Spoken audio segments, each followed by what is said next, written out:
અંકલેશ્વર શહેરના 3 સર્કલ ખાતે અંકલેશ્વર શહેર કોંગ્રેસ સમિતિ દ્વારા હાલ કેન્દ્ર સરકાર દ્વારા પેટ્રોલ ડીઝલ સહિત એલપીજી અને સીએનજી ગેસમાં ભાવ વધારો કરતા તેનો વિરોધ કરતો કાર્યક્રમ કર્યો હતો।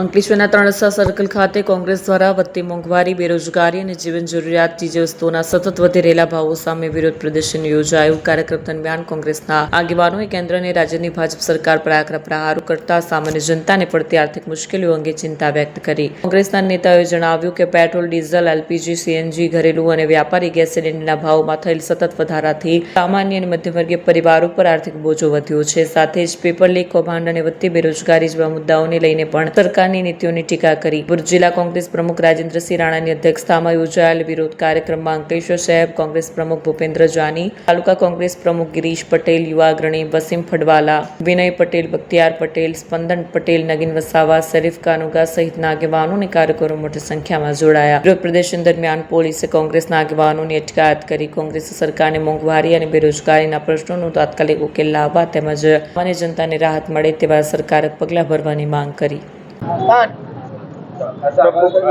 જ્યારથી હિન્દુસ્તાનમાં ભારતીય જનતા પાર્ટીની સરકાર આવી છે ત્યારથી 300 ગણો આજે ભાવ વધારો કરવામાં આવેલો છે। મોંઘવારી માજા મૂકી છે। અબ કી બાર મોદી સરકાર અચ્છે દિન કહા ગયે એ વાત કરવા વાળા આજે ચૂપ થઈ ગયા છે। આજે સામાન્ય માણસથી જનજીવન જીવી શકાય એવી પરિસ્થિતિ નથી।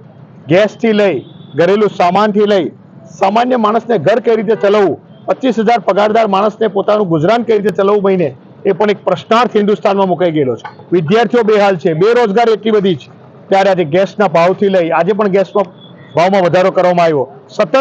સતત કાયમને કાયમ કઈ મોંઘવારી વધતી રહેલી છે। આજે 300 ગણો મોંઘવારી થયેલી છે। ખેડૂતો બેહાલ છે, ખાતર મળતું નથી, બિયારણમાં ભેળસેળ છે, ત્યારે આ ભ્રષ્ટાચારી સરકારની સામે આ આંદોલન કરી રહ્યા છે।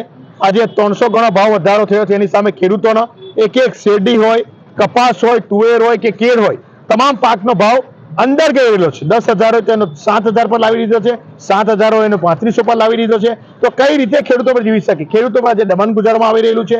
ખેડૂતોની ખેતમાં હાઈ ટેન્શન લાઈન જતી હોય, ગેસ પાઇપલાઇન જતી હોય, એના વળતર માટે પણ ફાફા થઈ રહેલા છે। એ તમામ મુદ્દાઓ સાથે આજે અંકલેશ્વર શહેર અને તાલુકા કોંગ્રેસ સમિતિના આગેવાનો સાથે ભેગા મળી આજે 3 રસ્તા પર અમે વિરોધ પ્રદર્શન કરી રહ્યા છીએ।